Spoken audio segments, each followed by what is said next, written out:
pong muli sa ating lahat. Tayo po ay patuloy na pinagpala ng Diyos sa araw pong ito sapagkat tayo po ay may lakas, may buhay at hininga.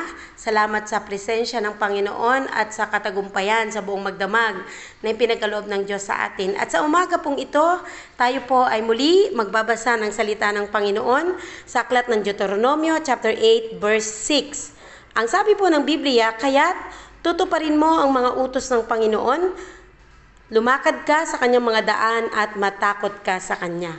Pinagpala na po ng Panginoon ang kanyang mga salita. Salita ng katotohanan na kung saan ito po ay patuloy na nagtuturo sa atin bilang tao na nilikha ng Panginoon na isa sa mga paalala ng Diyos ay patuloy na lumakad ayon sa kalooban ng Diyos. Magsisimula ito sa atin kung tayo po ay nakaalam na ng kalooban ng Panginoon, kailangan po natin itong lakaran. Kailangan natin itong sundin sapagkat ang sabi ng Panginoon, tutuparin mo ang mga utos ng Panginoon mong Diyos, lumakad ka sa kanyang mga daan at matakot ka sa kanya. Napakadami po nating mga hamon ng buhay at dito po tayo nasusubok kung paano natin lakaran ang kalooban ng Diyos. Kapag nalaman mo ng kalooban ng Diyos, kailangan natin itong isagawa. Kailangan natin itong isakatuparan sapagkat ito ang kalooban ng Panginoon. Ang nais ng Diyos, tayo po ay patuloy na gumawa ng naayon sa kanyang kalooban. At ang kalooban ng Diyos sa ating mga buhay ay maging banal. At maging maayos sa ating mga lakbayin at sa ating mga ginagawa. So, sabi ng Panginoon sa kanyang mga salita, lalakaran natin yung kanyang kalooban at patuloy tayo magkaroon ng takot sa Panginoon. Hindi po madali. Maraming mga challenges sa buhay, marami kang pwedeng kaharapin, maraming pwedeng matest sa buhay natin kung paano sundin ang kalooban ng Diyos. Ngunit kung sa ating buhay, kailangan po natin ng patience, perseverance para magawa ang kalooban ng Diyos sa buhay natin araw-araw.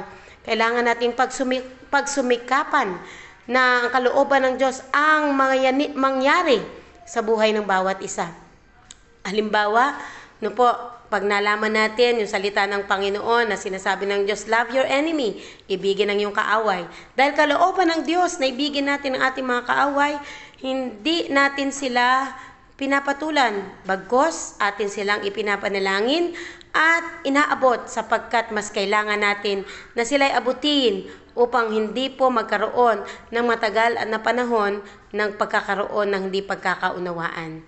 So, ikaw na nakakakilala at nakakaalam ng kalooban ng Diyos, sabi ng Lord, lakaran mo at tuparin ang mga utos ng Panginoon at matakot ka sa ating Diyos. Kaya mga kapatid, ang gandang paalala ng Panginoon sa mga nakakaalam ng kalooban ng Diyos, kapag alam mo ng kalooban ng Diyos, gawin natin araw-araw. Kaya salamat sa Panginoon, hiling natin sa Lord yung guidance ng Lord upang magawa natin ang kalooban ng Diyos sa ating mga buhay. Ama naming Diyos na makapangyarihan sa lahat, salamat po. Ngayon po sa umagang ito, aming panalangin, hiningi namin ang gabay mo at tulong upang maganap namin ang kalooban mo. Lord, maisakatuparan namin, O Diyos, ang tama at maitakwil namin ang mali. Tulungan mo po ang bawat isa, Panginoon, na lagi ka naming mapangiti araw-araw sa aming gagawin, sa aming sasabihin at sa aming pong tatayuan araw-araw. Salamat po, O Diyos, pagpalain mo po ang mga anak mong nagmamahal sa iyo at patuloy na nagkakaroon, Panginoon, ng pagtitiwala sa iyo ng lubos. Salamat po sa iyo, O Diyos, sa iyo ang mataas na papuri at pasasalamat sa tanging pangalan ni Jesus. Ito ang aming dalangin. In Jesus' name we pray. Amen. Magandang umaga po sa ating lahat. God bless po.